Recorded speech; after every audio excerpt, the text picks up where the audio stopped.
I didn't have time to fall apart when my mother died. I didn't even get time to breathe. I was sitting in her dark living room, staring at the empty space where hospice workers had taken her body, when Marcus stormed in, eyes flashing with self-righteous panic, not grief. "Aisha, get dressed," he said. "Malcolm Vance is coming. This dinner is the biggest opportunity of my career, and you are not going to ruin it because you're emotional." I still had the scent of my mother's lotion on my hands. I still had her hospital wristband in my bag. I still had tears drying on my face. But Marcus didn't look at me like a grieving daughter. He looked at me like an inconvenience. "Marcus, she just died," I whispered. He rolled his eyes. "People die every day. Billionaires don't show up to dinner every day. Shower, dress, and stop acting pathetic." He walked away, dialing someone, barking orders like a man planning a gala, not a funeral. I stood in the bathroom, staring at my swollen eyes in the mirror, and I swear something inside me cracked. Not quietly, not gently, but with the sharp finality of breaking glass. I didn't have energy to argue. Grief makes you limp. Grief makes you fold. I slipped into a black dress, tied my hair up, and walked out like a ghost performing hostess duties in a borrowed body. When Malcolm Vance arrived, a tall, elegant man with salt and pepper hair and eyes that assessed everything, I braced myself for more humiliation. Marcus greeted him with a loud, performative confidence. "Welcome to our home, sir." Our home. Our. I flinched at the word. Marcus didn't own a single brick. I paid half the rent, half the bills, half the furnishings, like a woman financing her own captivity. Dinner began like a performance with bad actors.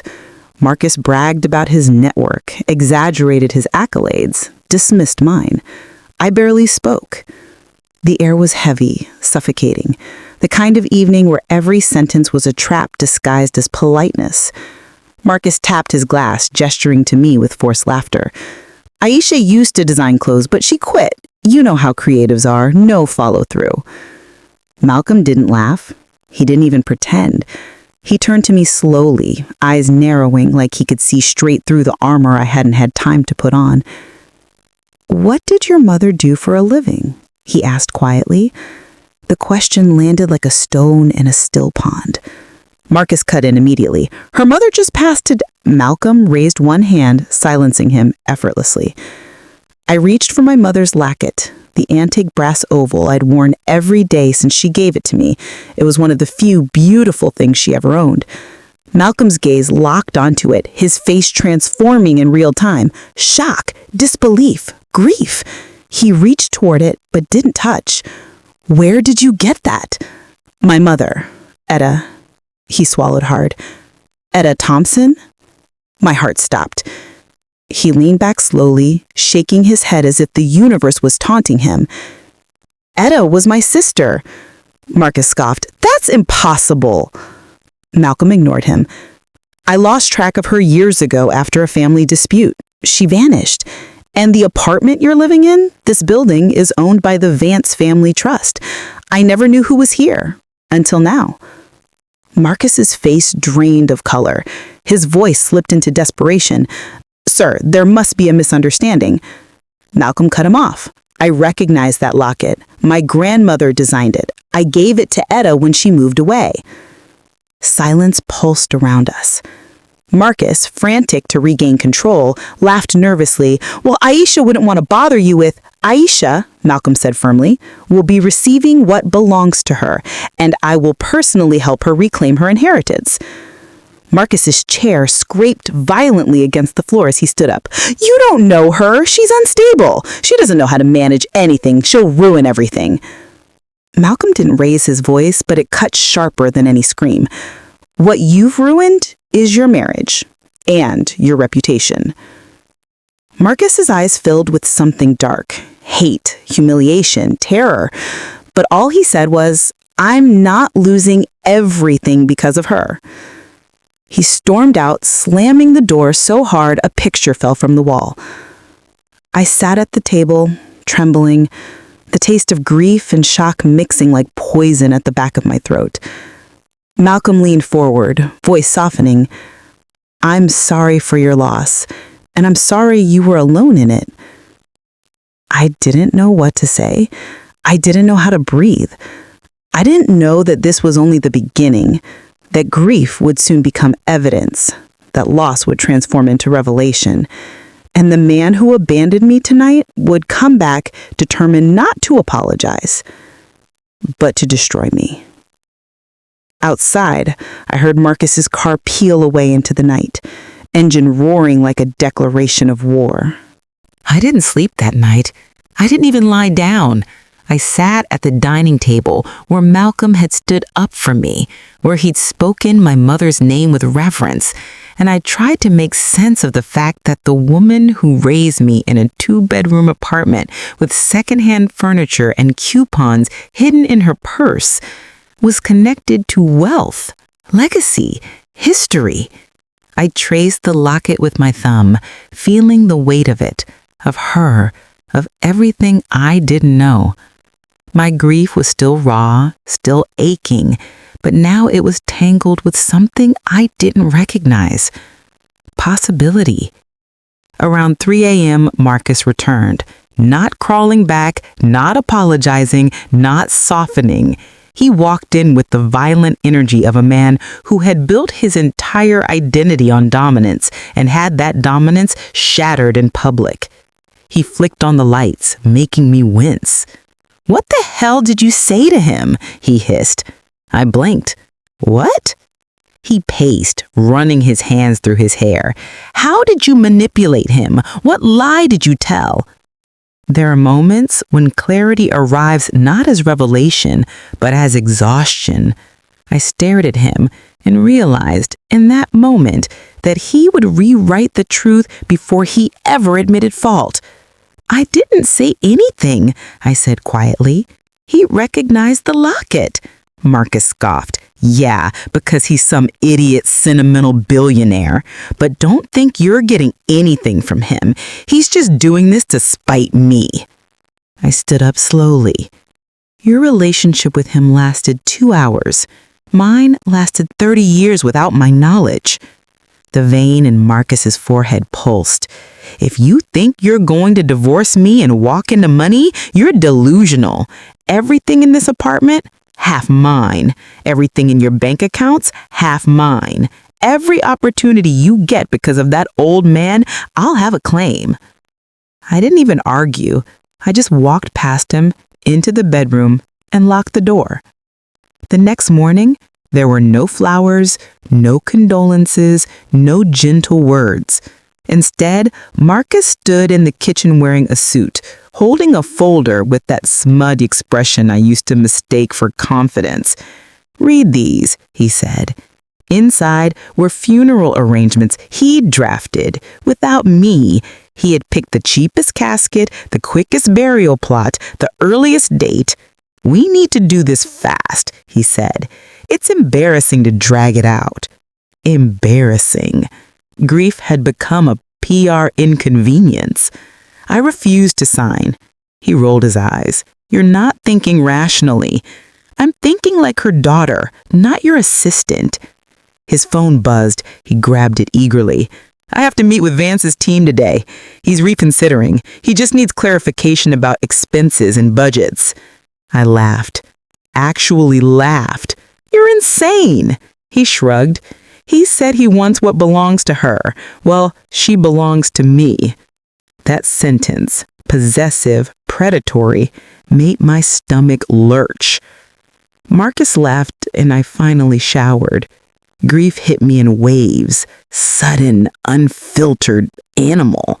I cried until my face hurt, until my body felt emptied. Then I dressed and began calling funeral homes, speaking in soft, broken sentences I barely recognized. I didn't know how to plan a funeral. I didn't know how to plan anything anymore. 2 days later, the funeral began, and that's when the nightmare mutated. As I stood by my mother's casket, numb, hollow, trying to exist in the same moment as my own heartbreak, a man approached me in a navy suit. I'm Mr. Carter's attorney, he whispered, handing me an envelope. Per the power of attorney executed by Ida Thompson, your husband has full authority over all arrangements, assets, and medical directives. The words spun. Authority. Over everything. Over her death? Over her body? Over the rituals meant to honor her life? I shook my head. My mother never signed that. He smiled, a cold, professional smile. Actually, she did, and you countersigned. Here, papers unfolded, my name, my signature, the date, my handwriting, and then, like a flashback, I remembered. The night Marcus shoved paperwork into my hands while rushing out the door. Sign these, they're for the pharmacy, for her medication, he'd said. I didn't read them. I trusted him. Trusted that he cared. Trusted that he wasn't a monster. Marcus approached, expression smug in its victory. This is already handled. If you don't cooperate, the funeral will be postponed until I say otherwise. I stared at him, at the stranger I'd married. Why are you doing this? His voice lowered to a whisper only I could hear. Because control is leverage, and I'm not giving you a single ounce of freedom. The burial was rushed, cold, transactional. No flowers, no music, no stories. Just dirt falling too quickly on a life that deserves softness. I stood there, fists clenched, wishing I could claw my mother's memory out of the grip of a man who never knew her soul. After the service, Malcolm approached, placing a gentle hand on my shoulder. I'm sorry, he murmured. His eyes scanned Marcus, reading him like a profile. Ego, insecurity, danger. You are in something very ugly, and you need to get out. I nodded, tears falling silently. I don't know how. Malcolm's voice didn't soften. We start by reclaiming what he took. Later that night, we returned to the apartment.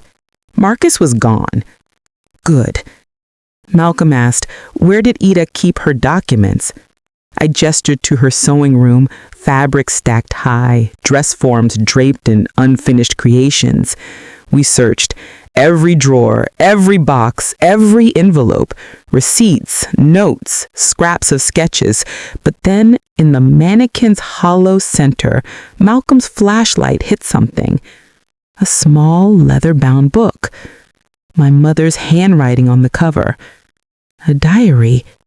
I opened it, breath shaking. First page. Something is wrong with the pills Marcus gives me. Second page. My body feels poisoned. Third page. If anything happens to me, it wasn't natural. I sank to the floor, the words burning through me like acid. Malcolm knelt beside me, voice razor sharp with fury. Aisha, he didn't just control her life. He may have ended it. Something inside me shifted. Grief turned into rage. Confusion turned into mission. Fear turned into clarity. Marcus didn't just ruin my life. He ruined hers. And I would tear the world apart to make sure no one ever forgot that. The night we found the diary, I didn't cry. Not the way you might expect. I didn't collapse or scream or tear at my hair like grief demanded spectacle. Instead, I read every single page with a numb, surgical focus, like someone cataloging evidence at a crime scene. Malcolm sat across from me, silent, jaw clenched so tight the muscle under his cheek pulsed. He wasn't the kind of man who exaggerated reactions. His silence told me more than any dramatic outburst could. He understood instantly that what we held in our hands wasn't a story. It was motive. The pages weren't dramatic. They were restrained, like my mother was trying not to panic herself. She wrote about sudden vertigo, sharp stomach pains, blackouts she rarely admitted aloud, a metallic taste in her mouth. She wrote about how Marcus insisted on controlling her medication, how he always had extra pills when refills ran low, how he gaslit her fears, insisting she was getting senile or imagining things, how she started hiding pills and plants just to see if symptoms changed, how they did. And then there were pages about me. I worry he wants my daughter alone, dependent, afraid. I worry he wants her inheritance before she knows it exists. I had to stop reading. The words blurred, but my mind saw them with horrifying clarity. Malcolm leaned forward, elbows on his knees, voice steady. We need to get this to the police immediately. I closed the diary gently. And tell them what? That my mother thought her pills tasted strange? That I didn't suspect my husband of poisoning the woman who raised me? Malcolm sighed, frustrated but controlled. They can subpoena pharmacy records. They can start with supply chains. He ran a hand over his face. We need a toxicology report. But that wasn't possible. She'd been buried in a cheap plot, in a rush orchestrated by the man who wanted her voice silenced. There would be no autopsy now, no samples, no body to test. Marcus hadn't just controlled her life, he controlled her death, her burial, her final silence. Malcolm inhaled sharply, eyes hard. We need leverage then, something concrete. And that's when I remembered the loans, the documents Marcus made me sign over the years, buried in piles of paperwork disguised as household maintenance. He always claimed we were refinancing, consolidating, improving credit. He said these things with the confidence of a man who never allowed questions. I opened a drawer beneath the mannequin stand and pulled out a folder labeled Household Expenses. Inside, bank statements, loan paperwork, signatures that were mine, debts I didn't know existed, numbers that made me dizzy. Multiple loans under my name, thousands upon thousands of dollars siphoned into a business account that didn't belong to us. A salon. Letitia Williams Beauty Lounge. I whispered the name aloud, and Malcolm's eyebrow shot up. Letitia Williams? Tish? The name struck something familiar, then landed with sickening clarity. Tish. The woman who called Marcus late at night. The one who left lipstick on his shirt 2 years ago. The one he claimed was just a client. Malcolm shook his head. Marcus didn't love her. He financed her. He owned her. I swallowed the bile rising in my throat. With my money? We spread the documents across the kitchen table. Ledgers, transfers, loan agreements, months of financial strangulation disguised as fiscal responsibility. Malcolm took photos, organized files, created a timeline like a man who had done this before. He can bring this to a financial crimes investigator. Fraud, theft, identity manipulation. He won't see that coming. But before we could exhale, before we could imagine winning, before justice could even be conceptualized, Marcus returned. We heard the door first, a slow turn of the lock, then a hesitant step. Not angry, not loud, quiet, calculated. My pulse jumped. Malcolm stood up, tall, calm, predatory. Marcus walked in, hair disheveled, tie loose, eyes red-shot with alcohol and rage. He looked at Malcolm, then at the diary on the table, then at the documents, and something in him snapped. You think you're going to take everything from me, he said, voice low, venomous. You think you're going to team up with some old man who feels guilty about disappearing for 30 years? Malcolm didn't flinch. You stole from her, you exploited her, and you may have killed her mother. Marcus laughed, actually laughed, that ugly hysterical laugh that only men who think they're untouchable can produce. Killed? You think anyone will believe a dead woman's diary? You think anyone cares? People die every day. His eyes landed on me. But you, he pointed, shaking with fury, you're the reason she died. You stressed her out. You drained her. You pushed her. You were ungrateful. She was exhausted by you. I felt something break inside me, but not like before. Not fragile. Not wounded. Something hardened. Malcolm stepped forward, voice lethal. You're done.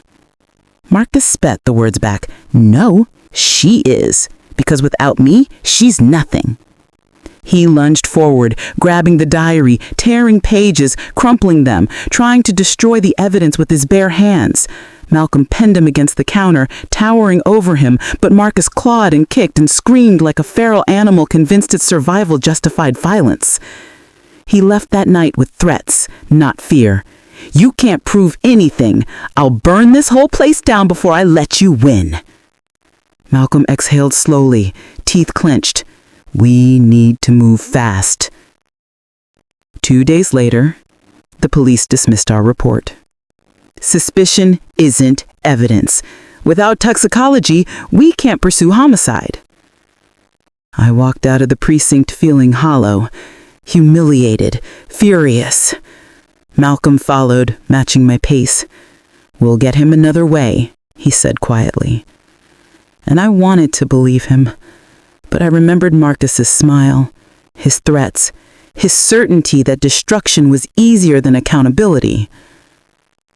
That night I couldn't sleep. I walked through the apartment, touching my mother's clothes, her sewing scissors, her unfinished patterns, her sketches pinned to the wall. I whispered to her, apologizing for everything I didn't know, for everything I didn't see, for trusting a man who weaponized my loyalty. I didn't hear the sound at first, the faint scrape of metal on door hinges. I turned toward the hallway, just in time to smell smoke. Then flames. Sudden, violent, hungry flames erupting from the living room, swallowing curtains, lighting fabric like tinder. I screamed and ran toward the balcony, heat blistering my skin, lungs burning with smoke. Malcolm had gone home. I was alone. Marcus's voice echoed from the darkness outside, twisted amusement in every syllable. Let's see you rebuild from ashes. I climbed over the balcony rail, clinging to cold metal while the fire consumed my mother's life, all of her memories, every scrap of her soul she stitched into fabric. Sirens wailed in the distance. A crowd formed below. A voice shouted for me to hold on. Firefighters reached up, hands grabbing, pulling, saving me by inches. As they dragged me away from the inferno, I heard Marcus laughing, manic, triumphant, destroyed by his own obsession. Police tackled him to the ground, but his laughter didn't stop. It echoed through the night like a promise, not of surrender, but of war. I woke up in a hospital bed with oxygen tubes in my nose, IVs in my arm, and soot still embedded under my fingernails. My throat burned every time I breathed, as if fire lived inside my lungs. The nurse asked me questions I barely heard. What's your name? Do you know where you are? Do you know what happened? But my body answered before my mouth could. I shook, not from fear, from fury so deep it made grief feel like a luxury. They told me I'd passed out from smoke inhalation moments before firefighters reached me. Told me I nearly fell when a chunk of balcony railing gave way. Told me I was lucky. Lucky. The word felt cruel. My mother was dead. Her belongings were ash. My home was gone. My life had been set on fire by the man I once vowed to love. Luck didn't feel real anymore. When Malcolm arrived, he looked like he hadn't slept. He checked the monitors, the bruises, the burns, then sat beside me with his hands clenched so tightly they shook. They arrested him on scene. Arson, attempted murder. He'll be arraigned tomorrow. His voice was calm, but controlled calm is its own kind of rage. I nodded because words hurt my throat. Malcolm leaned forward, softer. You survived. That matters. I wanted to tell him I didn't feel like I survived, I felt displaced, hollowed out, stripped of more than possessions. I felt erased. Detectives came later, wearing tired expressions and cheap suits. They asked for a timeline. I gave it, quiet and precise. They asked if I had reason to believe Marcus wanted to harm me. I almost laughed. He told me he would burn everything. They didn't react. Maybe they heard threats all day. Maybe they couldn't comprehend a man so unhinged that he would turn a home into a funeral pyre just to win a fight. They said forensic units documented the fire, interviewed neighbors, collected clothing and accelerant samples from Marcus's car. They said witnesses recorded video of him laughing, shouting, pacing like a pyromaniac philosopher. One neighbor caught him yelling, "She thinks she's better than me. She'll have nothing."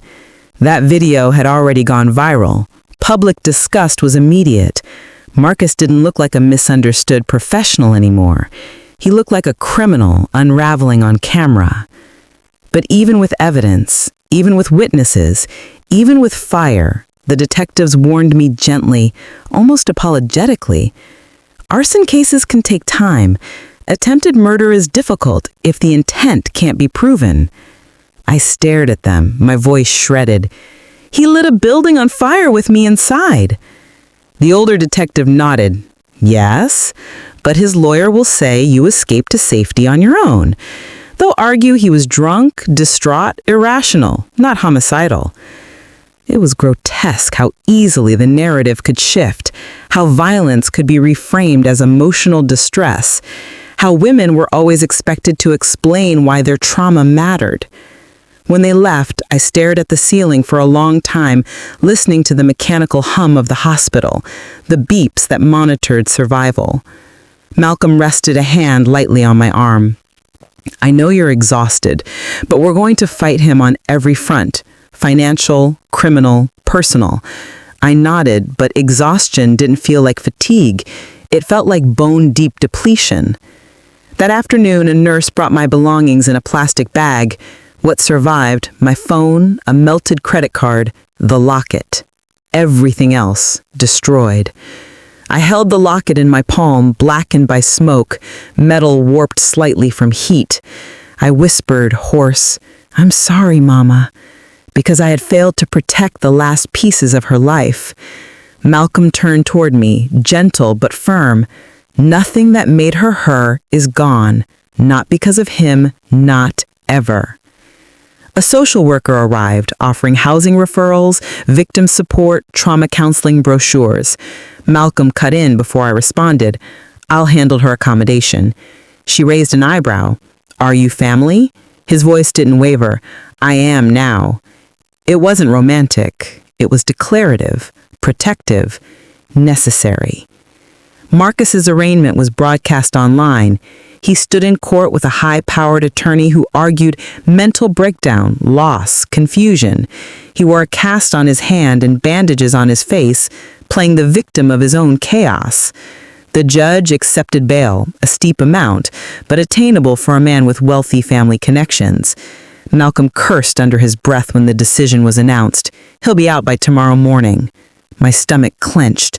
What if he comes here? Malcolm didn't blink. He won't. And if he does, I'll deal with him. When they discharged me, Malcolm brought me to a suite in his building, secure, silent, beautifully designed with warm wood and glass, too luxurious for someone who hadn't slept in a week. I collapsed onto the bed and slept for 17 hours straight, waking only to cry, drink water, and sleep again. The morning after, Malcolm sat with me over breakfast, oatmeal, fruit, tea. He spoke gently. "We need to gather all the financial records we can find before he buries them." I stared at the bowl in front of me. They burned. Malcolm shook his head. Insurance records, bank portals, emails, digital backups. Anything you accessed online can be recovered. We'll subpoena what we can't. The word subpoena sounded like armor.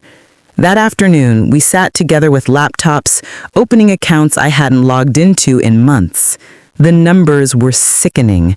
Loans in my name, withdrawals I didn't approve, thousands transferred monthly to LW Holdings. Malcolm smiled humorlessly. Letitia Williams. He didn't even try to hide it. Screenshots, PDFs, statements, entire digital trails saved onto a hard drive Malcolm slid into a secure lockbox. But the worst discovery wasn't numbers, it was silence. The emails from the loan company were addressed to me. The reminders, the overdue notices, the warnings, all filtered into a spam folder Marcus created under my account settings. For 2 years, I was indebted without knowing it, and he had planned it that way. Malcolm's voice was low, lethal.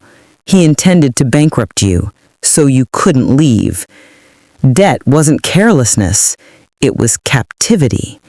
And suddenly, I understood something my mother wrote in that diary. Control is the slowest poison. That night, as I sat in Malcolm's guest room, wearing borrowed pajamas, staring at a city glittering outside the window, my grief shifted into something sharper.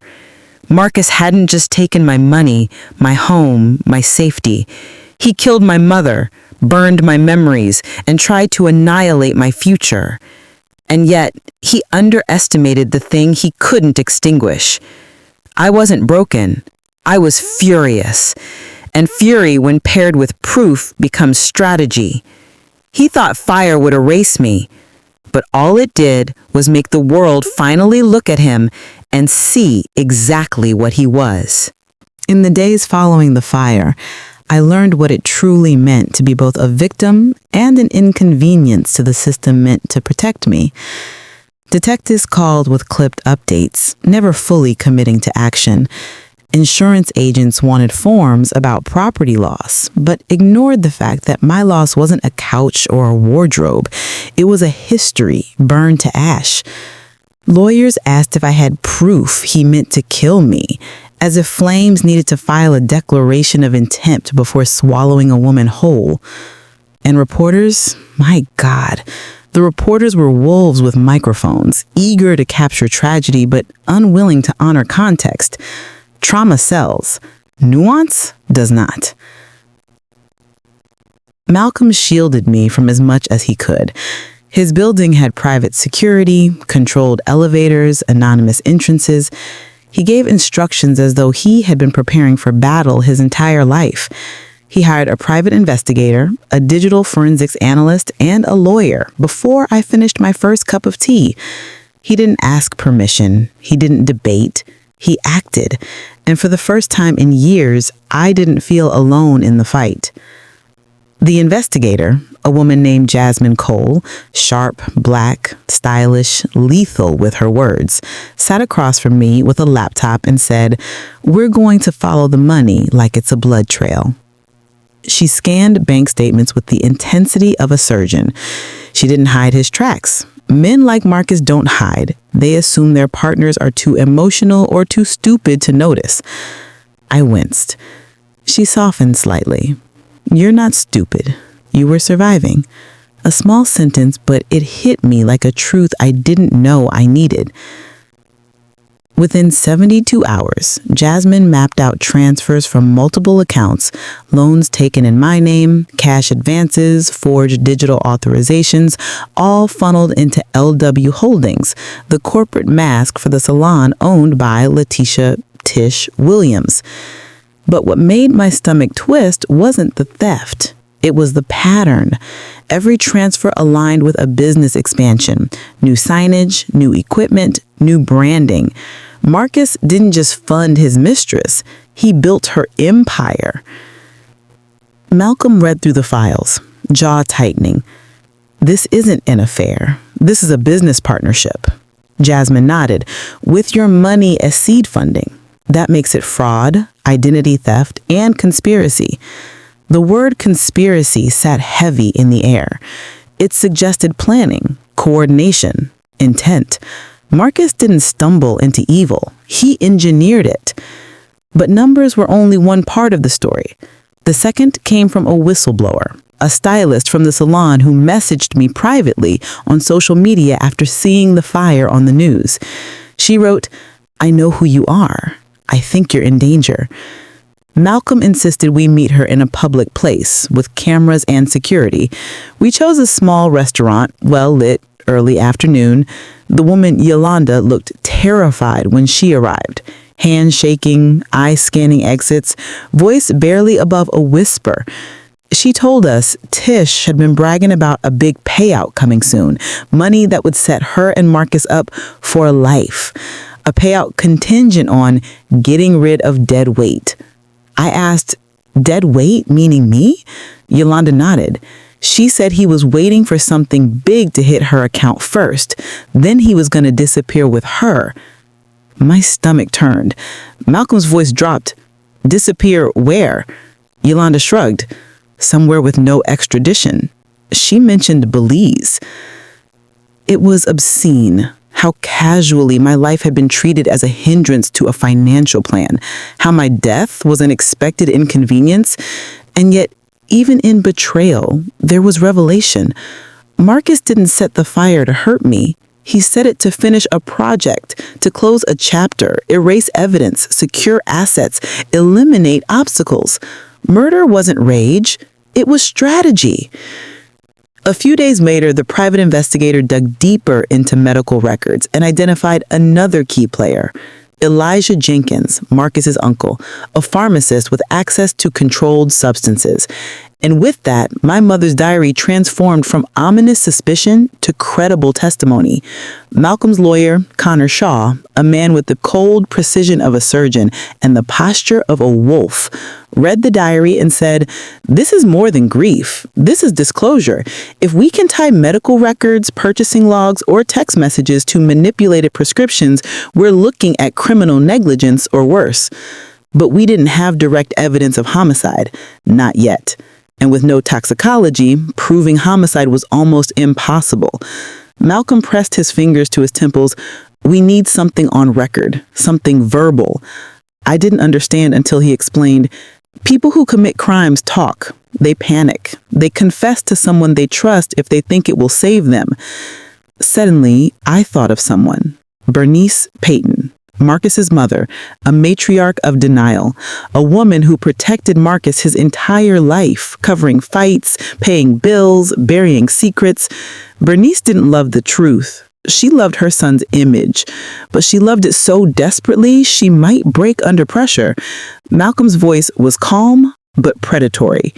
If she knows something, and she almost certainly does, we need it on record. So I staged an ambush. Not violent, not aggressive, emotional. I called Bernice from a blocked number, disguised my voice just enough to hide my identity. Marcus is going to prison. They have evidence of poisoning. They have witnesses. She panicked instantly. Poison? There wasn't supposed to be anything like that. My pulse spiked. So you knew? She stuttered. I just gave him the pills Elijah gave me. Nothing dangerous, just something to make her tired, something to calm her down. My chest tightened. She wrote about blackouts, hallucinations. Silence. Sharp, horrifying silence. Then, it wasn't supposed to kill her. He just wanted her dependent. He said it was better if she couldn't leave the house. The call recorded automatically. Screens lit up, lawyers took notes. Malcolm exhaled, slow and deliberate.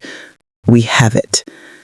It wasn't a murder confession, but it was confirmation of intent to impair, manipulate, incapacitate.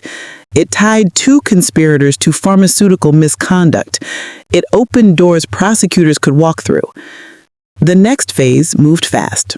We filed civil suits, we filed criminal complaints. Malcolm's team sent cease and desist letters to Marcus's lawyers for harassment and intimidation. Bank accounts were frozen, assets were flagged. Tish's salon faced audits, fines, and closure. Elijah received notice of investigation by the pharmaceutical board. And Bernice, once self-righteous, combative, dismissive, broke down under subpoena. Marcus didn't stay silent. He sent messages through mutual acquaintances, threatening lawsuits, retaliation, reputational ruin. You will regret going against me. Everyone does. But threats couldn't compete with facts. For the first time, he was facing consequences bigger than ego. Meanwhile, online momentum grew. Videos of the fire circulated, witnesses posted stories, true crime channels picked up the narrative. People wanted justice, not abstract, not procedural, but personal. The public isn't always moral, but it loves a villain. One night, Malcolm sat beside me on his sofa as we reviewed evidence, cross-referenced documents, prepared depositions. He said, almost absent-mindedly, "You do realize you're not fighting to survive anymore. You're fighting to win." The statement startled me. Survival was instinct. Winning had never been an option. I laughed bitter but light. I don't know how to win. Malcolm looked at me with something tender, something proud. "You're learning." That night, before I slept, I opened my mother's diary one last time. The final page read, in shaky handwriting, "If I don't make it, I pray she gets free." For years, I misunderstood her fear. I thought she was scared of dying. I didn't realize she was scared of me inheriting her prison. Marcus thought he erased her by burning the house down, but he ignited something he never calculated. I had nothing left to lose, and a hell of a lot to prove. He built a life on exploiting women's silence, but mine was over. I would tell the world what he did. I would make sure they listen. I would make sure they care. And I would make sure that the man who set fire to my life never walked free long enough to light another match. I used to think justice happened behind closed doors, delivered by professionals with degrees and gavels. I used to think the truth spoke for itself. But truth doesn't speak. It whispers. And if nobody amplifies it, it vanishes under the noise of money, influence, and narrative. Marcus had all three, so I learned quickly. If I wanted justice, I would have to become loud enough to compete with lies. The district attorney's office called a week after Bernice's recorded admission. They were considering charges pending further investigation. Considering. The kind of word that sounds responsible but feels insulting. Meanwhile, Marcus was out on bail, back to posting cryptic quotes on social media about betrayal, loyalty, and false accusations. His comments were full of women telling him to stay strong, men saying they always try to ruin you, relatives insisting he was too smart to hurt anyone. It didn't matter that he'd been caught on camera laughing while flames consumed my home. People believe what aligns with their comfort, not reality. Malcolm watched all of it with a calm fury that intimidated even me. He sat at his desk, reviewing documents with an expression carved out of stone. "We need public pressure," he said. "Prosecutors move faster when their reputations are at stake." I blinked. "You want me to talk? To strangers?" He nodded. "You tell the story, in your voice, your way. People respond to empathy, not evidence." I swallowed hard. I hated being seen. I hated the idea of broadcasting my pain. But I also hated silence. I hated how it felt complicit. So I did it. I propped my phone on the windowsill of Malcolm's apartment, sat facing soft natural light, and hit record. My voice shook at first, not from weakness, but from the awareness that my words would live outside the safety of context. "My name is Aisha Thompson," I began, throat raw.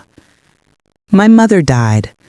My husband burned our home down to destroy evidence of what he did to her, and I survived." I showed the melted locket. I showed hospital photos. I read excerpts from her diary. Just enough to prove authenticity, not enough to exploit her trauma. She didn't die of illness. She died of interference, and I will not let her disappear quietly. I didn't cry. I didn't beg. I didn't perform. I told the truth with a clarity that startled me.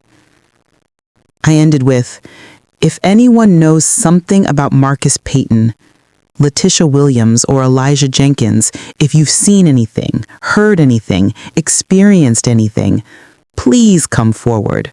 You're not alone. I posted it with shaky fingers. Within hours, it spread. By evening, there were thousands of shares. By morning, tens of thousands. Women reached out with stories about Marcus being aggressive, manipulative, financially predatory. Former employees from Tisha's salon messaged anonymously, afraid, but ready to testify. One wrote, he told her you wouldn't be around much longer, and she needed to be ready to take over paperwork when she became his wife. It made me physically sick. News outlets contacted me. True crime blogs, podcasts, TikTok narrators with dramatic music. Malcolm's PR firm intercepted most requests, shielding me from comment unless strategically beneficial. He wasn't trying to make me a martyr. He was trying to make me credible enough to apply pressure where it hurt. Investigators suddenly moved faster. Detectives subpoenaed bank records. The district attorney scheduled interviews. A forensic accountant traced every dollar Marcus stole, and when Tish was served papers, she panicked publicly, storming out of her salon, screaming at employees that this wasn't supposed to happen yet.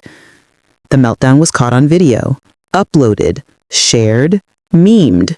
Overnight, she went from glamorous entrepreneur to side chick CEO of a murder-funded salon.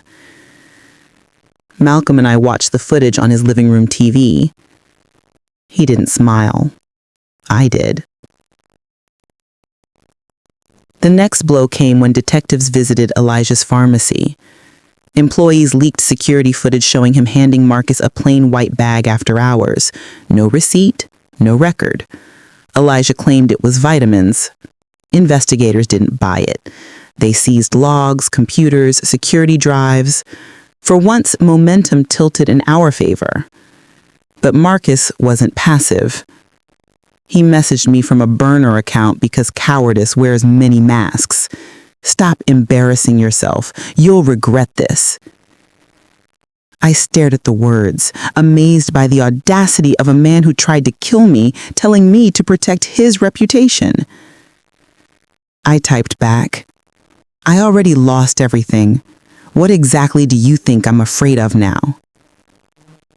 He read it, never responded. Days blurred into interviews, strategy sessions, depositions. I spent hours in rooms with prosecutors, lawyers, analysts, asking me to relive torment in clinical detail so they could convert it into admissible data. Malcolm was there every time, silent but present, a witness to my reconstruction. Why are you doing all this? I asked him one night, exhausted. He didn't take his eyes off the screen. Because I abandoned my sister. I don't get to abandon her child. It was the closest thing to vulnerability I had ever seen from him. I didn't respond because grief wasn't something either of us wanted to name, just acknowledge. Then something happened that changed everything. Bernice reached out. Not to apologize, not to confess, but to beg. Tell them I didn't know it would kill her, she whispered over the phone. He told me it would calm her down. Her voice cracked. I thought I was helping. I didn't comfort her. I didn't soothe. I said coldly, "Turn yourself in." She sobbed. I didn't. "You're a mother," I said. "She was mine." The next morning, detectives informed us that Bernice had contacted them, nervous, tearful, cooperative. That meant she knew prison was possible. She also knew that being the first to flip might save her. When Malcolm heard, he didn't look relieved. He looked dangerous. Marcus is losing control of his circle, he said, and men like him get violent when power slips. I thought the worst had already happened. Fire, poison, betrayal. But Malcolm's voice went low, dark. He's going to try to take someone down with him, and we need to be ready when he does. For the first time since my mother died, I felt something sharper than grief and bigger than fear. Readiness. Marcus wanted war. He was about to learn the worst mistake of his life was leaving me alive enough to fight back. The courthouse smelled like stale coffee, bleach, and anticipation. 3 things that never meant anything good. I walked through those heavy glass doors with Malcolm on one side and Jasmine on the other, flanked by a silent army of attorneys who looked like they were born inside conference rooms. Reporters swarmed outside, microphones raised like weapons, their energy electric, predatory. Flashing lights, shouted questions, opinions disguised as inquiries. Is it true your husband tried to kill you? Are you seeking financial compensation? Do you regret posting the video? I kept my head high. Silence was my dignity. Inside, the air felt different, quieter, tenser. Lawyers exchanged stiff nods. Court clerks carried stacks of paper like artillery. Prosecutors rehearsed arguments with tight, precise phrases. And then, across the hall, I saw him, Marcus. He looked smaller than before. Not physically, he was still tall, still broad, still built like a man used to taking up space, but diminished, eyes sunken, hair disheveled, a suit that probably cost more than a month's salary, but couldn't hide the fact that he looked unraveling, unstable, panicked. But when his eyes met mine, the arrogance sharpened instantly. He mouthed one word, liar. I didn't flinch. His attorney, a silver-haired strategist with a reptilian calm, placed a hand on Marcus's shoulder like he was taming a wild animal. The man gave me a polite smile that didn't reach his eyes, then turned away as though I were a client problem, not a victim. We weren't there for trial yet, just a preliminary hearing. Formal charges, bail terms, scheduling. Nothing cinematic, but legal procedure is like illness, boring until it becomes lethal. The prosecutors summarized the evidence: arson, attempted homicide, aggravated assault, financial abuse, identity theft, fraud, conspiracy. Marcus's attorney countered with a rehearsed narrative of mental breakdown and emotional distress caused by marital conflict, framing Marcus as a man overwhelmed by grief for his mother-in-law. Never mind the fact that he hated my mother, manipulated her, exploited her. Grief is a convenient tool in the hands of liars. The judge listened, impassive. Marcus stared at me, smirking occasionally, as though this entire process was a game. And then, without warning, he leaned forward and whispered something to his attorney. A moment later, the attorney stood and announced, "We intend to pursue psychiatric evaluation and explore the possibility of diminished capacity at the time of the incident. In other words, insanity defense." Malcolm muttered under his breath, "Coward strategy." Jasmine responded, "Rich man strategy." Both were true. Court adjourned early. Marcus was escorted out by officers, but not before he turned back to me, tilting his head with a sick, theatrical smile. I knew that look. It meant I still have moves to make. Outside, reporters pounced. Questions clashed in the air like knives. Malcolm shielded me with a firm hand and ushered me into a black SUV before I had to look at a single camera. The moment the door shut, I exhaled a breath I didn't realize I'd been holding for hours. "You handled that well," Jasmine said. I said nothing, I murmured. "You said everything by surviving," she replied. We drove straight to Malcolm's office, where investigators had set up a temporary war room. Photos, documents, bank charts, legal statutes, an entire world of evidence taped and penned across walls. My life had become a crime map. My trauma had become data. A young investigator named Harold, pale and anxious, tapped a stack of papers and said, "We found something." He explained how Marcus siphoned money into the salon, then laundered portions through small business grants and fraudulent invoices. Each transaction was disguised as payroll, vendor cost, marketing expense. It wasn't just theft. It was white-collar crime dressed in glamour, and every dollar came from loans taken out in my name. Malcolm skimmed the documents. This is enough to bury him financially, but we need enough to bury him criminally. Moments later, Jasmine's phone buzzed. She answered, listened, eyes widening. When she hung up, she looked at me with a mix of shock and pity. Tish is pregnant, and she's trying to claim it's Marcus's child. My jaw clenched. Jasmine continued, "She's also telling people that Marcus promised to leave you for her and make her co-owner of a new salon brand." Malcolm sighed. Perfect. Greed makes people talk. And talk she did. Within a day, screenshots surfaced of Tish bragging in group chats about leveling up and bagging a rich man and finally getting mine. She described me as a basic nobody, accused my mother of being mentally unstable, and hinted that Marcus's life insurance payout would make her set. It was vile, delusional, incriminating. But the worst revelation came not from Tish, but from Elijah, a pharmacist, who suddenly lawyered up. His attorney filed to negotiate immunity in exchange for testimony. That was the moment I realized the story was bigger than me. It wasn't about one man and one woman. It was an ecosystem of ego, complicity, privilege, and silence. Marcus didn't act alone. He didn't become a monster in isolation. You don't grow into a predator without being fed.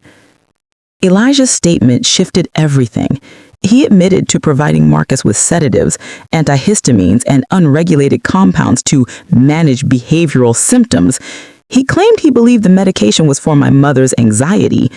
But under pressure, he confessed. Marcus requested something that would keep her home, tired and quiet. He described it clinically, detached, like medication was neutral. But there's nothing neutral about weaponized vulnerability. Malcolm folded his hands, staring at the transcript. He has him on intentional bodily harm. We just need to link outcome. My voice cracked. Death? He nodded.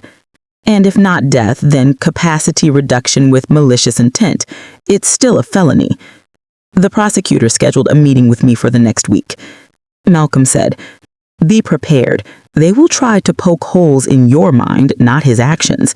They will ask why you didn't know, why you stayed, why you trusted." I closed my eyes. Because he didn't look like a criminal. He looked like my husband. Silence filled the room. Malcolm spoke softly. "People assume evil looks evil, but it often looks like a man you shared a bed with." That night, I sat alone in the suite, staring out at a city wrapped in fog. I held the locket, its metal scarred but intact, and I understood something painful. Survival isn't just about avoiding death. It's about enduring the aftermath, the scrutiny, the bureaucracy, the weaponization of your pain. I whispered to the city lights, to the ghost of my mother, to the girl I used to be. I will not let him rewrite what happened. Because the system loves to doubt women. But this time, the evidence didn't whisper. It screamed. And soon, the courtroom would have to listen. Preparation for trial felt like living inside a pressure cooker, one that operated not on heat, but on accumulation. Every document added weight. Every witness added stakes. Every memory added oxygen to a fire that had already consumed too much of my life. Malcolm's lawyers built strategies with military precision, but the prosecutor warned us repeatedly. Juries don't care about facts. They care about stories. If they don't like you, they won't save you. I didn't know how to make strangers like me. I barely knew how to inhabit my own body. In the weeks leading up to pretrial motions, I attended interviews, depositions, evaluations. I sat in sterile offices being asked to recount trauma in segmented detail. Dates, times, symptoms, conversations. Lawyers needed pieces, not feelings. Focus on facts, they said, not fear. But fear had fused with memory. Separating them felt like pulling bones from flesh. Malcolm's legal team filed motion after motion, challenging evidence, discrediting witnesses, accusing prosecutors of prejudice, accusing me of hysteria. They tried to suppress the diary, attack the forensic accounting, dismiss financial records as marital miscommunication. They tried to exclude Elijah's testimony, claiming attorney-client privilege. They tried to bar the video of Malcolm laughing at the fire, arguing it was prejudicial and emotionally manipulative, as if a man watching his wife almost die with joy in his throat wasn't relevant. Defense attorneys don't defend innocence. They weaponize ambiguity. Meanwhile, the internet turned me into content. Podcasts analyzed my trauma with dramatic music. YouTubers paused footage of the fire to explain key plot points, like commentators dissecting a movie. Women messaged me saying they saw themselves in my story. Men messaged me calling me a liar, a gold digger, a narcissist, a woman destroying a successful black man over relationship drama. I learned that misogyny has infinite vocabularies. I didn't respond. I couldn't. Because if I defended myself to strangers, I'd have to accept that their opinions mattered. Instead, I focused on reconstruction. Malcolm connected me with a therapist, Dr. Bennett, a middle-aged black woman with lux and a voice like a weighted blanket. She said something that lodged in me. Trauma isn't just pain, it's a breaking of identity. You're grieving the version of you who couldn't see what was happening. The truth hurt, not because it was cruel, but because it was accurate. I spent evenings in the suite sewing scraps of fabric together. Malcolm had salvaged a few pieces from a storage unit my mother kept, old muslin, faded prints, bits of embroidery she never finished. I stitched without patterns, without expectation, using thread like sutures, patching fabric the way I was patching myself, imperfectly, slowly, stubbornly. One night I was hand sewing a sleeve when Malcolm came home, loosening his tie with that quiet exhaustion reserved for men who know they'll never sleep enough. He stood behind me, watching my hands.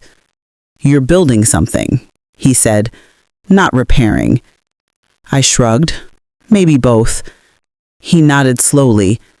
"When this is over, you should create again. For you, not for survival." For a moment, I wondered if life after Marcus was allowed to be beautiful. Then things escalated. The prosecutor called an emergency meeting.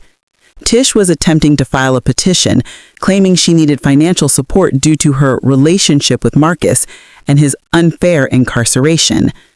She claimed dependency. She claimed promised income. She claimed emotional abuse. She tried to recast herself as a victim. The audacity staggered me.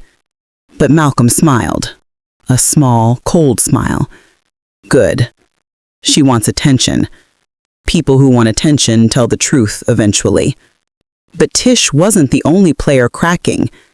Elijah's attorney confirmed the pharmacist was ready to cooperate fully in exchange for leniency. That changed the prosecution's leverage.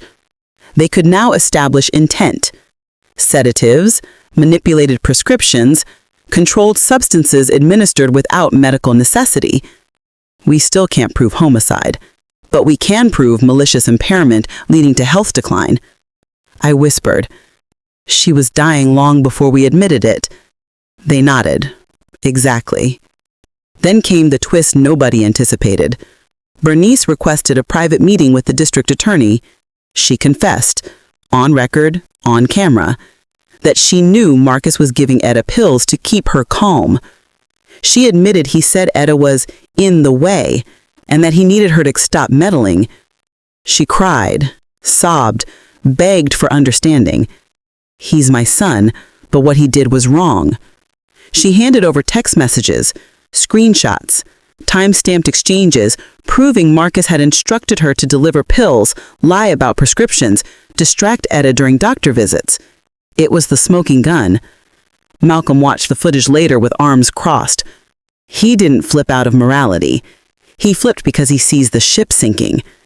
I didn't care why she flipped. I cared that she finally said the truth out loud.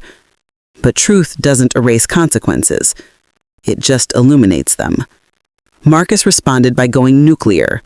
Through his attorney, he accused me of forging financial documents, hacking accounts, staging evidence, manipulating witnesses. He filed a counterclaim alleging emotional abuse, claiming I drove him to mental instability. He painted me as vindictive, unstable, money-hungry. His lawyers used every gendered stereotype available.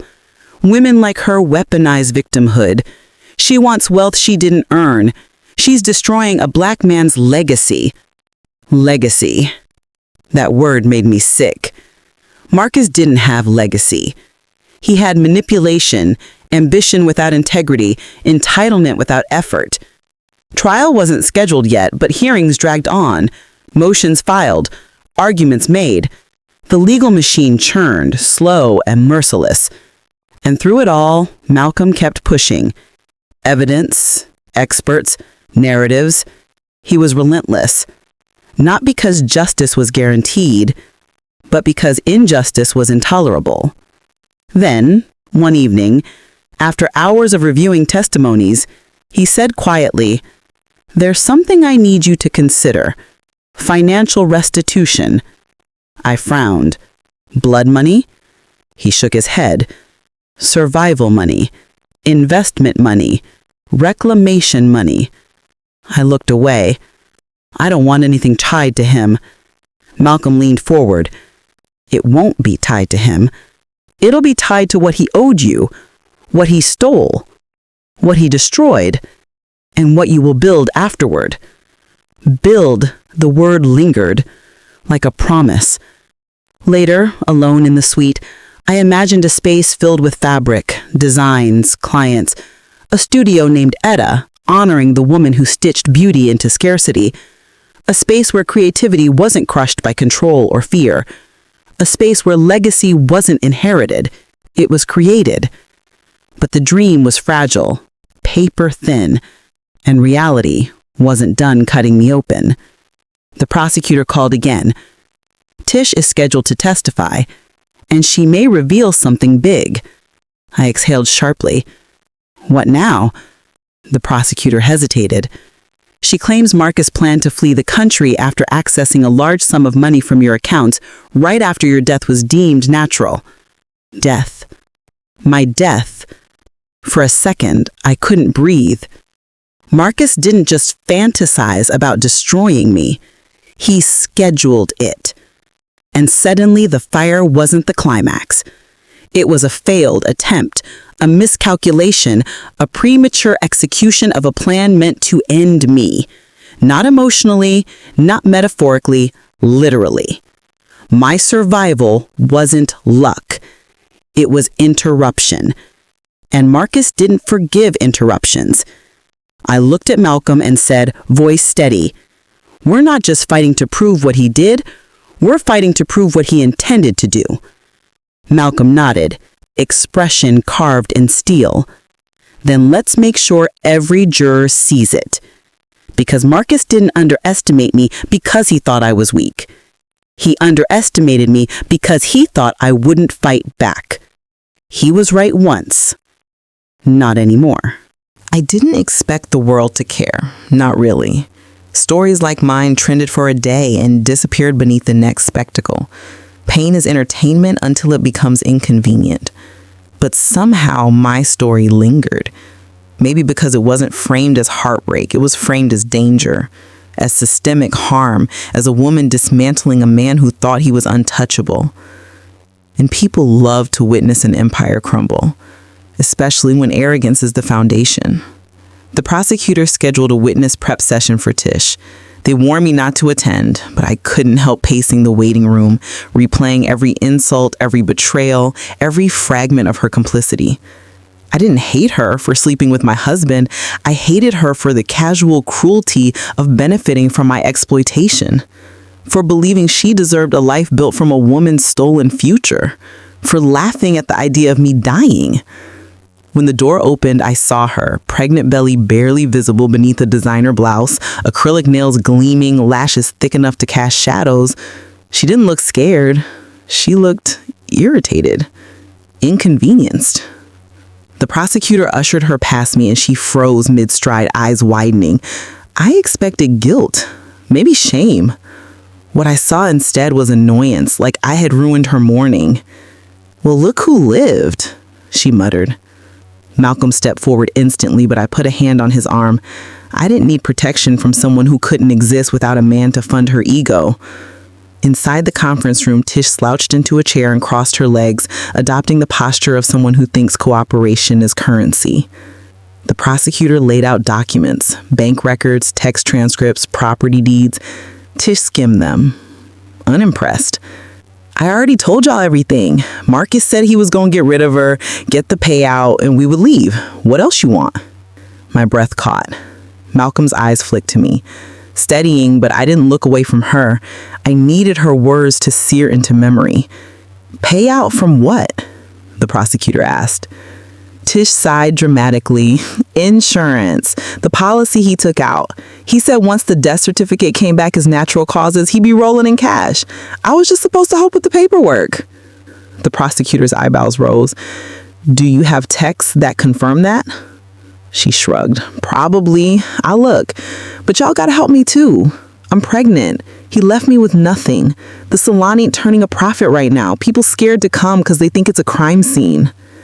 I almost laughed, not for humor, shock. This woman hadn't just committed crime, she lived in moral vacuum. She wanted sympathy not for what she endured, but for losing access to stolen wealth, for believing she deserved a life built from a woman's stolen future, for laughing at the idea of me dying. The prosecutor leaned in, voice smooth but lethal. "If you cooperate fully, we'll recommend leniency in sentencing." Tish smirked. "Like probation?" The prosecutor didn't answer. Silence said enough. Tish's smile faded. Malcolm tapped his pen against the table. "Did Marcus ever say why he hated Aisha so much?" Tish shrugged, looking bored. Said she didn't know how to appreciate him. Said she was dead weight. Said she stood in his way of his future. She flicked her nails. He didn't love her. He tolerated her. I didn't flinch. I had already grieved the version of me that cared what men thought of her. The prosecutor shifted gears. "Did Marcus ever mention harming Etta Thompson?" Tish blinked, face blank. "Her mom?" "Yeah, he said she was a problem. Said she was nosy, emotional, messing with his plans. Said he had a way to manage her. But I didn't ask. That old lady wasn't my business." My throat tightened. She continued, casual, cruel. "I figured he meant like put her in assisted living or something. I didn't think he was going to drug her up." For a moment, the room went silent. Not because her words were vague, but because her apathy was monstrous. The interview ended with paperwork, promises, conditional leniency. When Tish left, she glanced back and said, "Don't act like you wouldn't have done the same if you had a chance at a better life. Men like Marcus don't come around twice." Malcolm stepped forward, voice low and sharp. "Men like Marcus shouldn't come around once." After she was gone, I leaned against the table, exhaling shakily. The prosecutor rubbed her temples. "This testimony could be the final piece. Intent, motive, financial scheme, timeline." I nodded, but exhaustion weighed heavy. "So what happens now?" She looked at me with tired eyes. "Now we prepare for trial. And we prepare you." I didn't sleep that night. Not because of fear, but because of the avalanche of reflection. I wasn't the same woman Marcus married. I wasn't the obedient wife who trusted signature lines without reading fine print. I wasn't the daughter who carried quiet grief instead of questions. Trauma doesn't just break you, it reorganizes you. The next morning, Malcolm had an unexpected visitor waiting in his office. Bernice, without lawyers, without armor. Her hands trembled as she clutched a folder. Malcolm greeted her politely, but not warmly. She sat across from me, eyes swollen from crying. She said, "I need to apologize. Not because I'm a good person, but because I was a coward.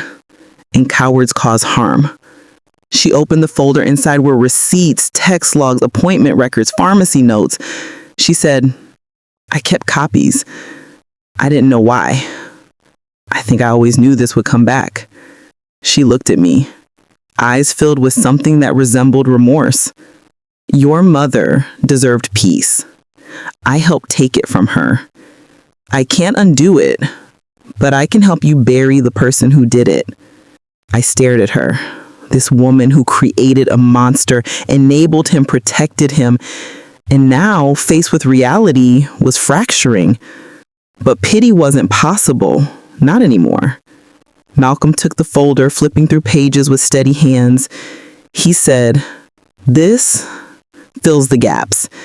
This ties Elijah to Marcus and Marcus to intent." He looked up, eyes fierce. "They can't call this circumstantial anymore." Bernice wiped her eyes.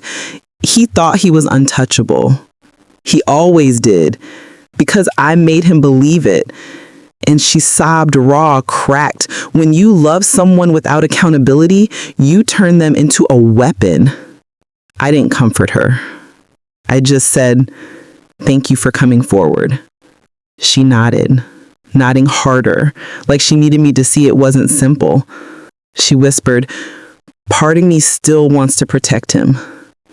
But the other part knows protecting him means killing every woman he touches." She stood abruptly, pushing back tears. "I won't cry for him in court. I won't defend him. I won't save him again." Then she left.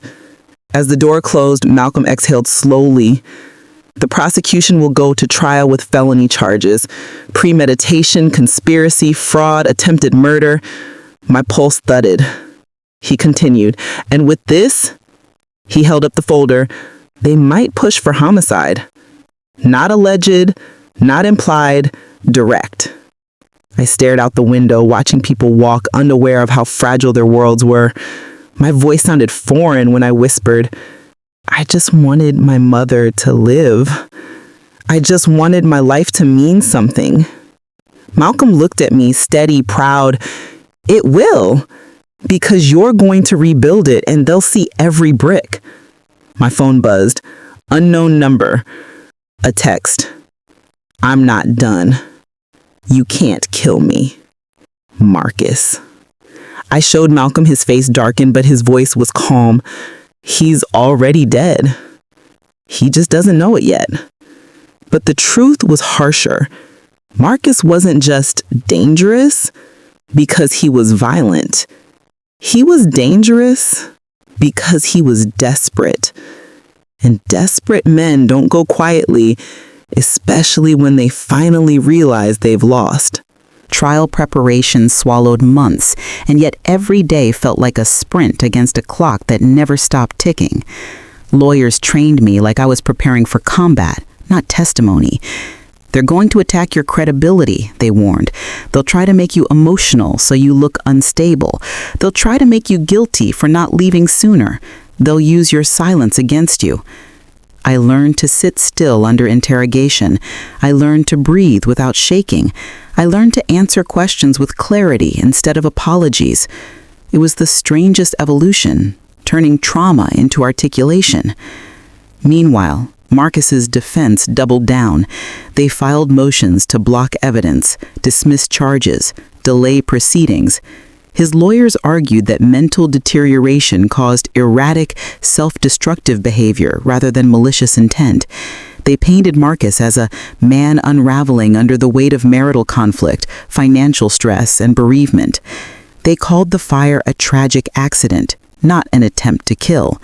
They acknowledged the affair, but framed it as common marital transgression, irrelevant to criminal charges. They requested psychiatric evaluation to support an insanity defense. And worst of all, they requested supervised release. The prosecutor fought with every tool available, but courts favor procedure over intuition.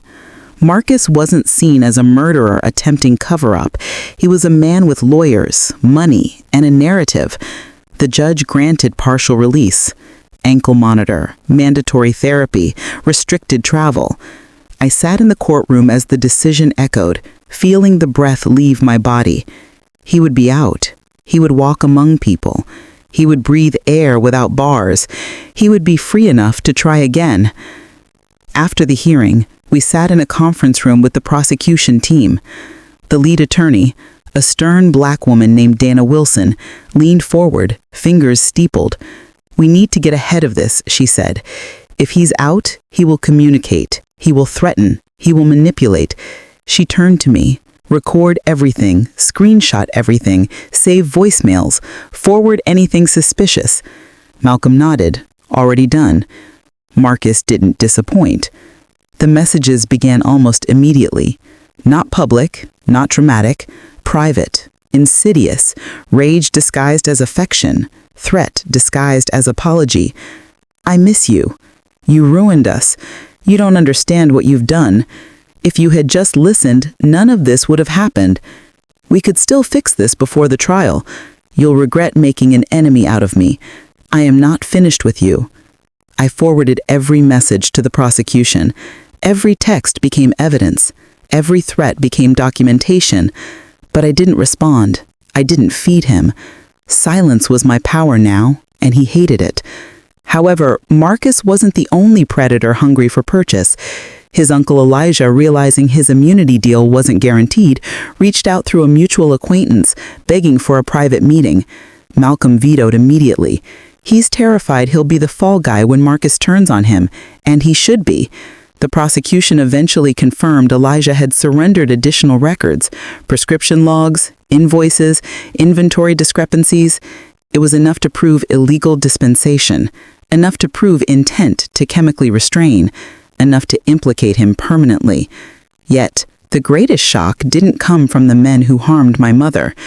It came from the women who enabled them. One evening, Dana called urgently. "We have new information," she said, "about Bernice." My stomach tightened. "What now?" Dana exhaled. "We pulled her bank records. She received monthly payments from Marcus for a year. Under the memo line, caregiving assistance." I frowned. "Caregiving?" Dana nodded. "She was being paid to keep Etta medicated." My face went cold. She wasn't just complicit, she was compensated. Dana's voice hardened. "She participated in financial exploitation and medical neglect." I whispered, "Of her son's mother-in-law?" Dana corrected, "Of a woman she was supposed to treat like family." The betrayal was multi-layered, but the most hideous part wasn't the crime, it was the justification. Bernice hadn't given Marcus pills reluctantly, under coercion, in ignorance. She had accepted money, payment, compensation for silence. I realized then the truth about complicity. It rarely comes from fear. It comes from convenience. But justice required more than outrage. It required precision. The prosecution began constructing a narrative that wove motive, means, and opportunity into a single devastating thread. They planned to expose Marcus not just as violent, but as strategic. Not impulsive, but calculated. A man who exploited systemic loopholes, family trust, financial dependency, medical access, gendered power, social perception. A man who weaponized intimacy. The trial date was set. As preparations intensified, Malcolm became a constant presence. Not intrusive, not possessive, steady. He balanced strategy with compassion, never allowing either to suffocate the other. One night after a long deposition practice, he said, "You're stronger than you think." I shook my head. "I feel held together by tape." He smiled faintly. "Tape holds buildings after earthquakes. Strength doesn't always look solid. Sometimes it looks functional." I thought about my mother then, how she lived creatively inside scarcity, making beauty out of scraps, dignity out of survival. She never looked unbreakable, but she never broke. In the weeks leading up to trial, I returned to sewing again, not to create garments, but to create order. Fabric made sense. Edges, seams, structure. Stitching felt like reclaiming control. Marcus watched one evening, hands in pockets, profile soft. After this, he said, "You should open a studio." I laughed, brittle. "With what money?" He raised an eyebrow. "With his." I froze. "I don't want it." He shook his head. "You're not inheriting him. You're collecting restitution." He gestured to the scraps of fabric. "You rebuild from the ruins. That's survival." I didn't answer because I wasn't ready to imagine a future built from ash. That night I received a message. Anonymous number, blocked ID, no punctuation. "You won't make it to trial." I showed Malcolm. He stared at the screen, expression eerily calm. "He's desperate," he said, "and desperation is predictable." I felt adrenaline surge through me, cold and electric.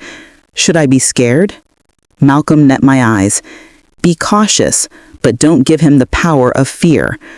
But that was easier said than lived, because Marcus didn't need to kill me to win. He just needed me silent, discredited, destroyed from the inside out.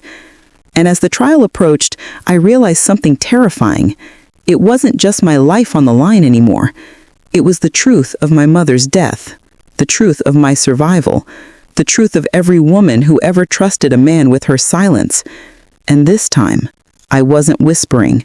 I was ready to make the world listen. The morning of trial felt unreal, like walking into a theater where I was both performer and exhibit. Malcolm sat beside me in the armored SUV, dressed in charcoal wool, face unreadable, carrying the weight of 2 battles, his private guilt for losing Etta and his public commitment to saving me. I wore a simple black dress, no jewelry except the locket, now repaired but still scarred, like me. Malcolm adjusted my coat before we stepped out. "Whatever happens today," he said, "you survived the part that was meant to kill you." I nodded, but survival felt temporary, like borrowed air. Inside the courthouse, everything was colder than I remembered. Glass, marble, metal detectors. Conversations whispered in professional monotone. Lawyers treated human suffering like currency, exchanging tragedies with clinical precision. Dana met us outside the courtroom with a folder so thick it looked heavy enough to anchor a ship. "Be ready," she said. "They're going to attack you from every angle, even the ones that weren't open wounds before today." Marcus arrived moments later, flanked by attorneys, wearing a tailored suit far too crisp for a man accused of attempted murder and fraud. He'd lost weight, but he still carried the arrogant posture of someone who believed manipulation was a skill, not a sickness. He scanned the hallway until he found me, and when our eyes met, he smiled, not joyful, not nervous, but predatory. A smile that said, "I still own you." I didn't drop my gaze. His smirk faltered. Jury selection was its own battlefield. The defense wanted men who idolized financial success, women who believed loyalty outweighed accountability, older jurors skeptical of modern emotional narratives, and anyone capable of being manipulated by polished language. The prosecution aimed for the opposite. People who recognized patterns of coercion, who didn't equate intellect with morality, who understood how power disguises itself. As the panel formed, lives were dissected. Marriages, jobs, political leanings, prejudices. Every juror carried ghosts. The question was whether their ghosts would align with mine or Marcus's. Opening statements were sharp-edged performances. Dana spoke with grounded clarity. "This case is not about a marriage that failed. It is about a pattern of calculated, coordinated criminal acts designed to isolate, incapacitate, exploit, and ultimately eradicate a woman who stood in the way." Marcus's attorney countered with silky dismissal. This is a tragic domestic conflict between two emotionally unstable individuals, inflamed by grief and social media, not premeditated crime. He phrased attempted murder as marital chaos, fraud as financial miscommunication, poisoning as medication mismanagement. He painted me as dramatic, hysterical, unreliable. The courtroom didn't gasp. It hummed with silent bias. Testimony began with experts, financial analysts, fire investigators, pharmacists. Evidence showed patterns, not accidents. Marcus's lawyer interrupted constantly, objecting, reframing, asking leading questions designed to imply incompetence rather than intent. He smirked when objections were sustained, annoyed when they weren't, a man who viewed justice as a negotiation. Elijah testified next, sweating, trembling, shifting in his chair. He admitted to providing sedatives without prescription, to labeling pills incorrectly, to instructing Bernice on dosage. Marcus said she was depressed, anxious, unsafe alone, he muttered, voice shaky.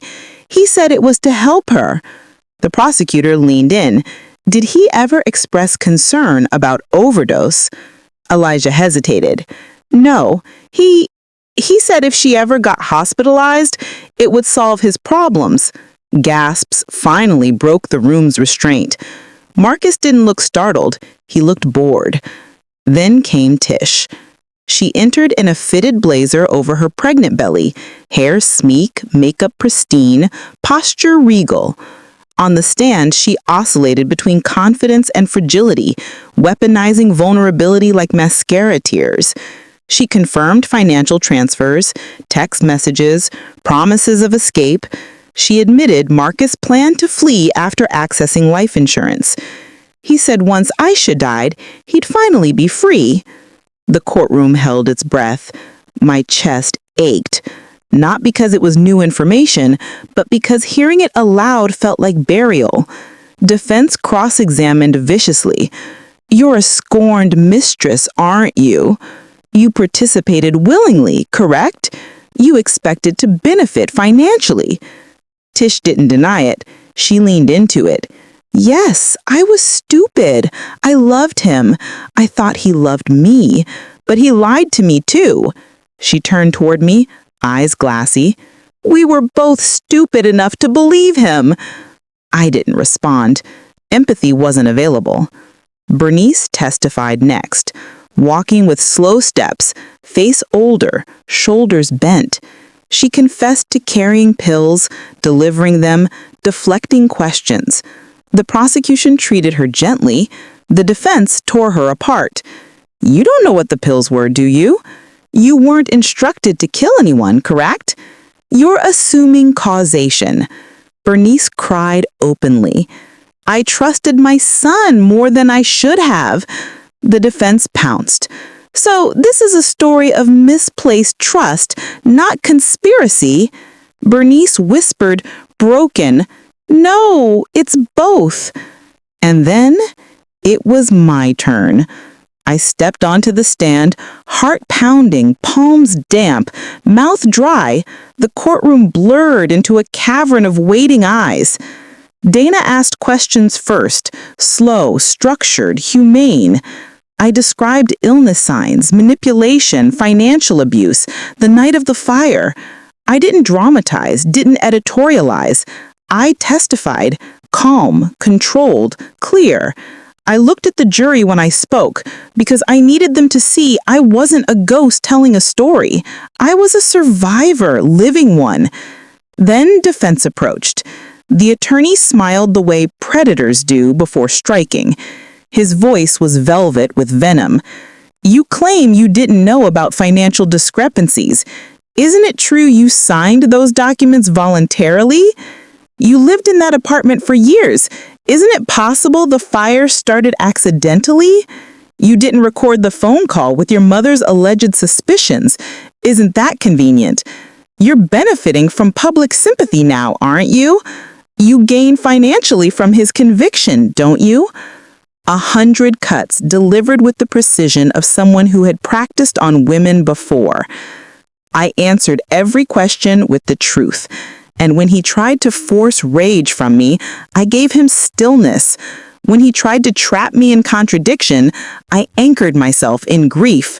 When he attempted to imply complicity, I said quietly, "Trust isn't consent to exploitation. Signing paperwork without fear is not the same as agreeing to be robbed." A murmur rippled through the courtroom. Marcus stared at me, jaw clenched, eyes burning. He wasn't watching his defense. He was witnessing his control evaporate. After hours on the stand, I sat back down beside Malcolm, trembling internally but upright externally. He leaned in and whispered, "You weren't perfect. You were honest, and honesty is enough." But the truth lingered in my chest, heavy as stone. Honesty doesn't guarantee justice. Evidence doesn't guarantee conviction.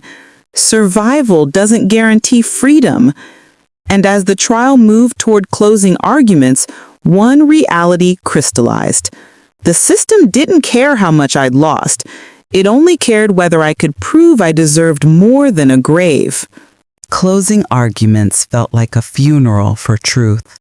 Its final chance to be recognized before being buried beneath verdicts, biases, and procedures. Dana stood tall, voice calm, posture disciplined. She didn't dramatize Marcus's cruelty. She didn't sermonize about gender-based violence. She simply laid facts end to end, like stepping stones leading the jury to an inescapable conclusion. This was not chaos. This was calculation. She outlined the timeline: financial exploitation, pharmaceutical manipulation, insurance policy, plans for escape, attempted arson. When criminals do not leave fingerprints, they leave patterns. She paused, letting silence settle. Patterns strong enough to burn a life down. Marcus's attorney countered with polished theatrics. "This is a tragedy misinterpreted as malice. My client is not a monster. He is a man who broke under grief, pressure, and emotional turmoil. He is incapable of clear intent because he was drowning in mental collapse." It was exhausting how predictable defenses are when men weaponize instability to absolve violence. He painted Marcus as a fragile soul. He painted me as vindictive. He painted the evidence as coincidental. But jurors don't vote for perfect narratives. They vote for the one they can live with at night. And then the case rested. Jury deliberation dragged into a second day, long enough for doubt to metastasize inside the mind like mold.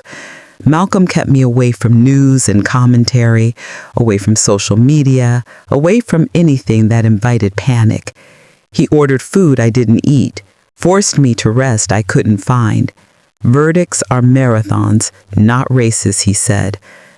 That night we sat on his balcony, Portland cold cutting through skin, distant city lights reflecting off wet pavement. The world looked deceptively peaceful. "Do you think they'll convict?" I asked. Malcolm inhaled slowly. "Some of the charges, yes. All of them? I don't know." "What if he gets away with it?" Malcolm met my eyes. "He already hasn't." The next morning, the jury sent word. Verdict reached. Courtroom air was heavy, almost wet with tension. I sat in the front row, Malcolm beside me, Dana on the other side. Marcus stared dead ahead, posture rigid, jaw clenched so tightly it warped his face. His mother sat behind him, hands shaking, eyes swollen, not with grief, but consequence. Tish was absent, her participation complete. Elijah wasn't there either, his future uncertain. The four-person stood, paper unfolded. Count 1, arson with intent to endanger human life, guilty. Count 2, attempted murder, guilty. A gasp rippled through the courtroom. Marcus flinched, his attorney's jaw tensed. Count 3, financial fraud and identity theft. Guilty. Count 4, conspiracy to commit fraud. Guilty.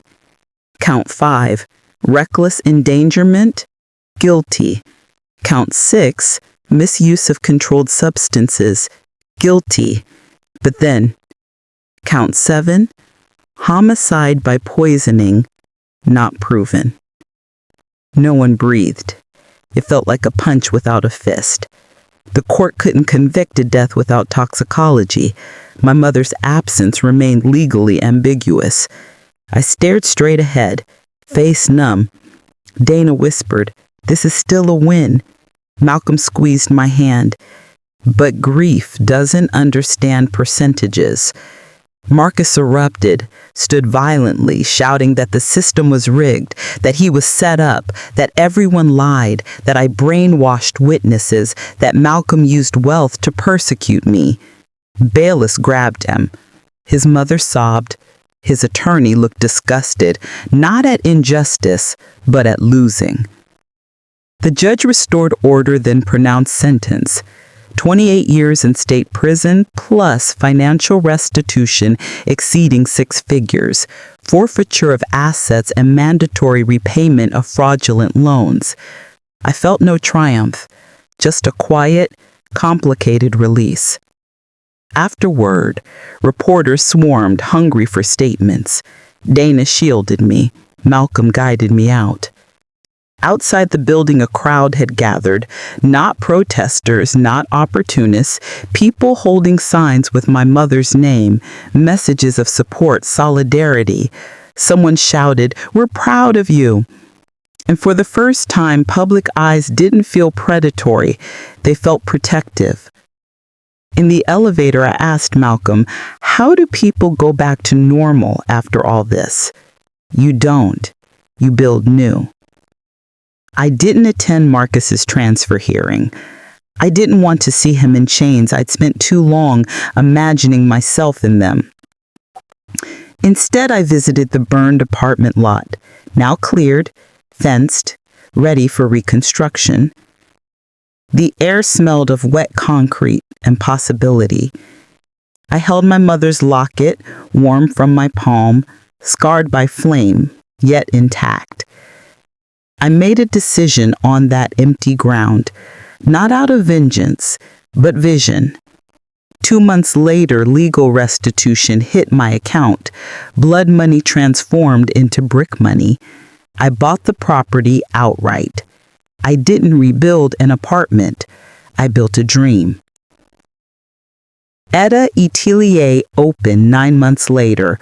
Floor-to-ceiling windows, warm wood, bright fabric, mannequins dressed in resilience. Not couture for luxury, couture for legacy.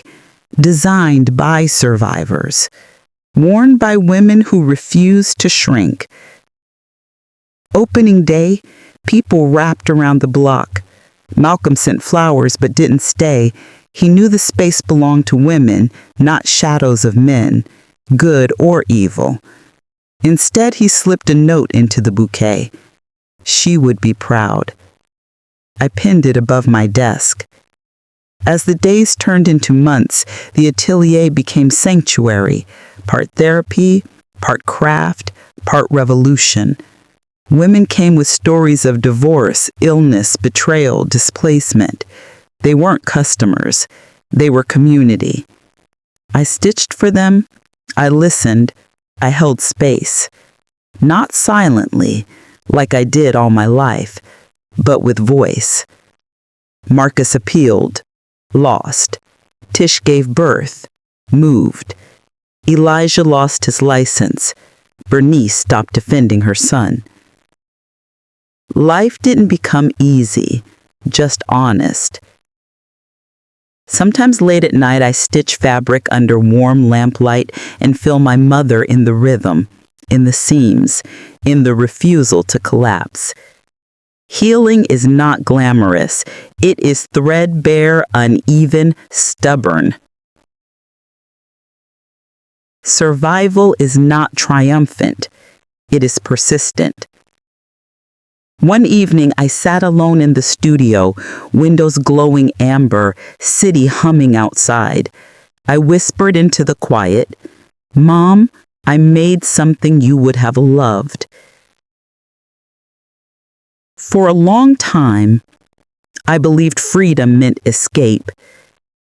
But freedom is construction. It's rebuilding on your own terms. It's realizing the story doesn't end with the fire. It begins with what rises from the ash. I wasn't reborn. I wasn't redeemed. I was reclaimed. And that was enough. If you learned something new from my life story, please like this video, subscribe to join our community for more stories like mine, and comment down below where you're watching this video from. I truly would love to know.